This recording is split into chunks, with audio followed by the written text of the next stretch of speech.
Should we buy or sell the SPAK ETF? First off, read this disclaimer carefully. And do your good deed of today by liking and subscribing. So SPACs, they were huge not that far back. They had this meteoric rise. And you do see that, currently we have around 10-ish% move here from the 52-week low. Minus 36% away from the highs, so very deep in a bear market. So just to give a bit of a quick refresh about what a SPAC is. So there's various ways to take a company public. The classical way is to just do an IPO. An IPO is a bit of a slower, but it's a more orderly process to go public. An alternative way that recently became more popular is through a SPAC, where basically you have some security that is already publicly traded that then acquires some private company. So it's sort of like is a way to just very quickly turn something public that was previously private, but because of this, a bit alternative way of doing it, many of the SPAC companies, they are not diligently reviewed like IPOs, which means that the risk is much higher. And there's been quite a few examples of, shenanigans. So here is the SPAK ETF. SPAK is the ticker, and obviously it's been in a downtrend, pretty substantial one at that. When we go here to the daily data points, we do see that there's a very key event at the moment. So let me just draw that in, like that.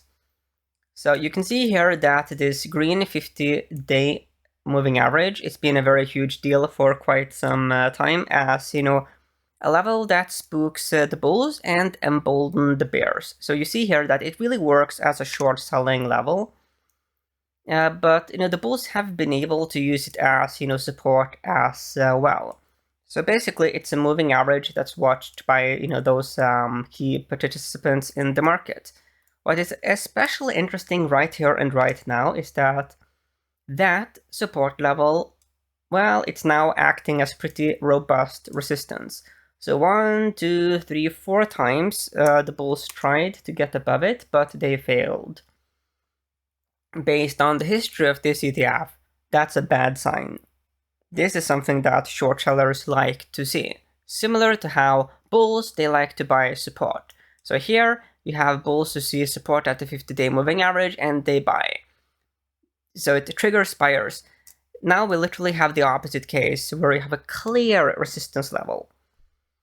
So from a technical perspective, this is just, it's bearish. It just is. And when we look at these other indicators, you could argue that we are very close to a MACD buy signal here on the weeklies. The MACD, however, is a slow indicator. It can give a bit, give noisy signals. We have recently been oversold, so from a purely like RSI perspective, we are in the low end of the range. When we go here to the daily data points, in terms of accumulation distribution, we don't have any like clearly bullish signs yet. We would ideally like to see accumulation distribution increase, reach a new high. Looking at the RSI here, we do see some bullish action here on the RSI.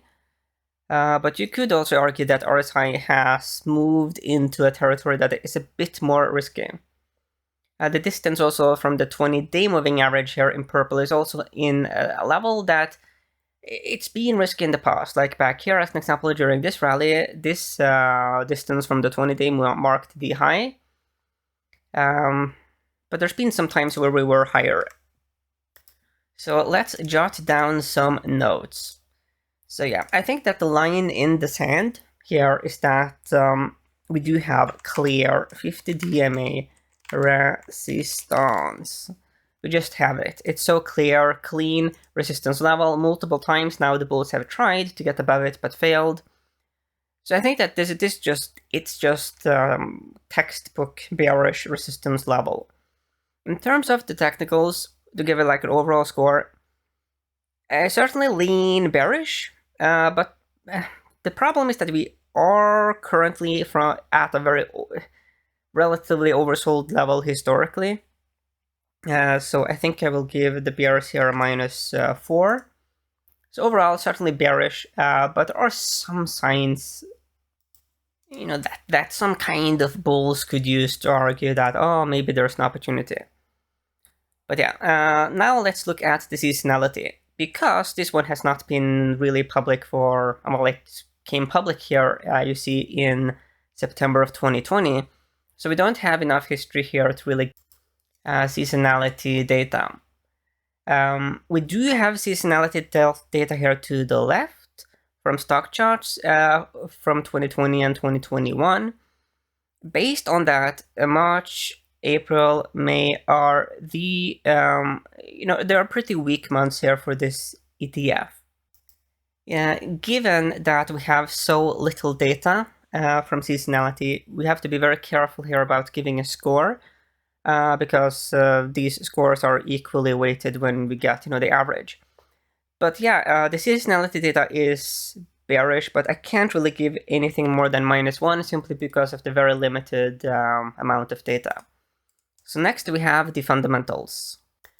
Let's now compare the SPAC ETF with the ARK-K, because you could make a strong case that they sort of scratch a similar itch. You can see here when we go to performance year to date, ARK-K is it lost double what the SPAC ETF has lost, -30 versus -16-ish. The beta is a bit higher here for the SPAC ETF, so it's a bit more volatile. They don't have any data on price earnings, and there actually is a dividend here of 1.74 for the ARK-K ETF. When we go here to the holdings, like that, so 240 components here in SPAC, so it is actually pretty well diversified. Now, we have very limited data here. So if you look at some of the companies, OpenDoor, QuantumScape, Luminar Technologies, Skills, ChargePoint, Virgin Galactic. Interesting to see that Virgin Galactic here is still here. I actually thought that Virgin Galactic was an IPO, but it seems like they also went through that SPAC route. So it's an interesting mix of companies. When we compare the weighting here, you see that it is relatively evenly distributed. DraftKings is big, but it's only quote-unquote 5.8%, while ARK-K is actually, it is diversified, but we only have 36 holdings, and it means that what happens to a few here could have a very substantial effect on the ETF. In terms of giving the fundamentals here a score, the big issue with with these kinds of companies, the SPACs, is that we don't know that much about the fundamentals. So I think that given that the entire problem with these types of stocks is the fundamentals, it's impossible to give this one a bullish score. I just have to give it a minus. Okay, what is this? Okay, I give it a -3 here, -3. Now let's look at relative performance. Long term, we have no correlations whatsoever. That is not a huge surprise given the limited amount of data. Short term, daily data points. We have 49% with the S&P 500, 78% all of a sudden with the Nasdaq, the QQQ ETF, then 96% with the ARK Innovation ETF, and then we have -78% here with the 10-year yield. Yeah, we can see here that the correlation with the 10-year yield has differed over time here as well. So that is very important to be aware of. You see that during this rally here, you see that the correlation with the 10-year yield got more negative, but during this rally here, you see that leading up, well, from here all the way up to this high, you see that the correlation actually got stronger. So there's not like a clean relationship here between SPACs and the 10-year yield. So what happens to the ARK-K is going to have a significant effect on the SPAC ETF. So let's do a quick technical analysis here of ARK-K. So ARK-K had the opportunity to use the 200-week moving average as a support, but that failed miserably.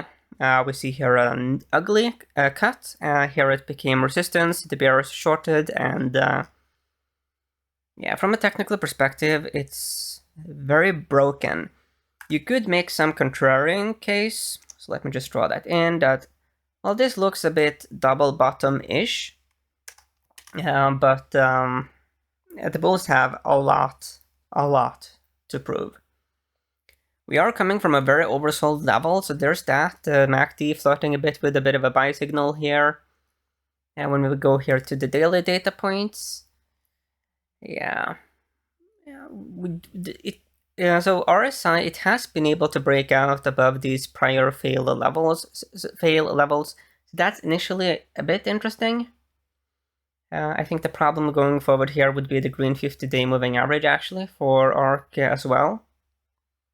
So that is certainly a moving average to watch out for.